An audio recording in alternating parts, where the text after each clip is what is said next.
Okay, so I've just finished reading chapter 5 and things get really interesting. First off, we have Molly and her vanity sort of takes over here, and she leaves the farm to pursue the ribbons and the sugar that she's getting from Willingdon Farm.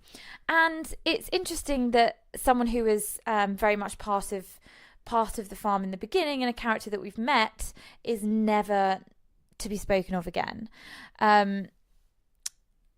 So it kind of shows how dismissive the animals are. We then meet some hard times. It's really difficult weather, and that again shows sort of the challenge of the revolution, which is quite significant because they have to find a way to make things work. And also amongst hard times, that's where more elaborate ideas come to pass. And Snowball comes up with the idea of the windmill, which is going to reduce the need for labour in the fields.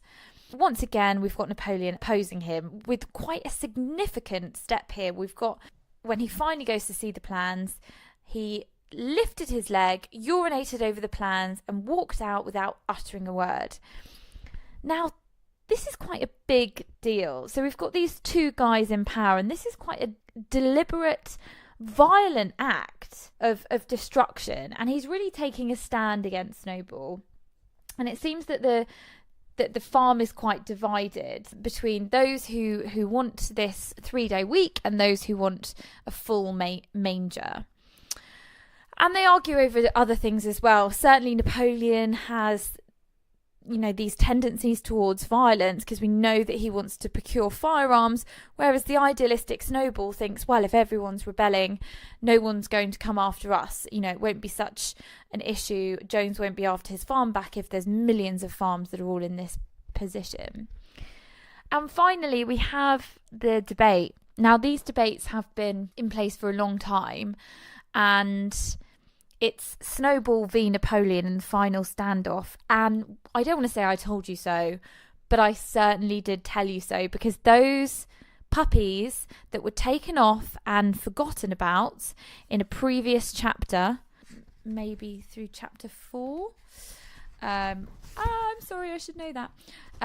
Oh, no, it's just towards the end of chapter 3. The rest of the farm soon forgot their existence. So Napoleon has taken these puppies away, and he has used his influence and manipulated the young minds in a really significant way, so that these 9 dogs, and it has them wearing brass-studded collars, so suddenly they have armour, came bounding into the barn. And Snowball is expelled from the farm in really quite a frightening way.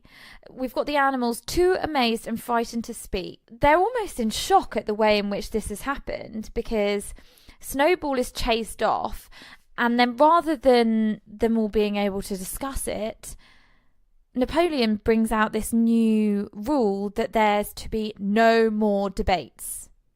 Okay, so that platform, even though we had the pigs at the top and the pigs were the clever ones, so they were making most of the suggestions, there was still a platform that meant that all of the animals in some way had some say. And that's ended.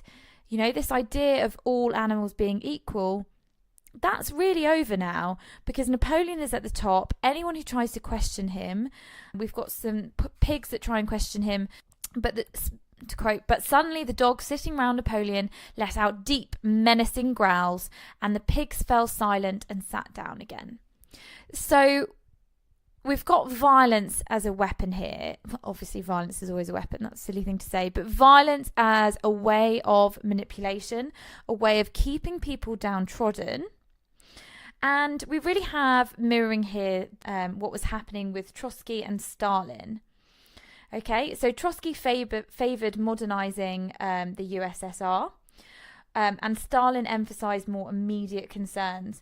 So we have this same thing here with the windmill. So Trotsky Snowball wanting to make a windmill, but actually Napoleon being more concerned with making sure that everyone has enough food. So We've also interestingly got Benjamin, who's staying out of it. We know this, he's the donkey, and he has really no say on the matter. He knows that life is just going to go on and it's always going to be rubbish.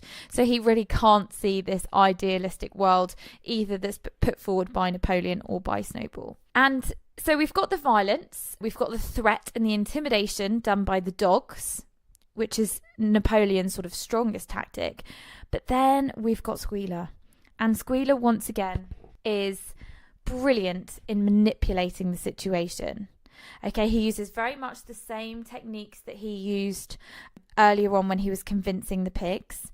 And once again, he's got his final, surely, comrades, you would not want Jones back. And the use of that rhetorical question is just so powerful because, of course, they don't want Jones back. What a silly thing to suggest. So it really is the case now that Napoleon is in charge. He is fully put himself at the top. He sat on the front of a raised platform. So structurally, he's actually placed himself at the top for all the meetings. And then, interestingly, the windmill was to be built after all. And suddenly, through Squealer's constant talking, twisting of the truth, it's now believed Snowball was a danger and a bad influence. And also, Napoleon came up with the windmill all on his own, and it was Snowball that stole the idea. And the animals are believing it because they don't really have much choice. They're being told one thing by Squealer. If they don't believe Squealer, they're in fear that Jones is going to come back. Or if they do perhaps see past the ruse, they're met with aggressive dogs who will intimidate anyone that questions the status quo. So it's one now of a dictatorship, really, rather than equality. And that's really important because then that obviously reflects what we saw in the Russian Revolution. There's no longer a public vote.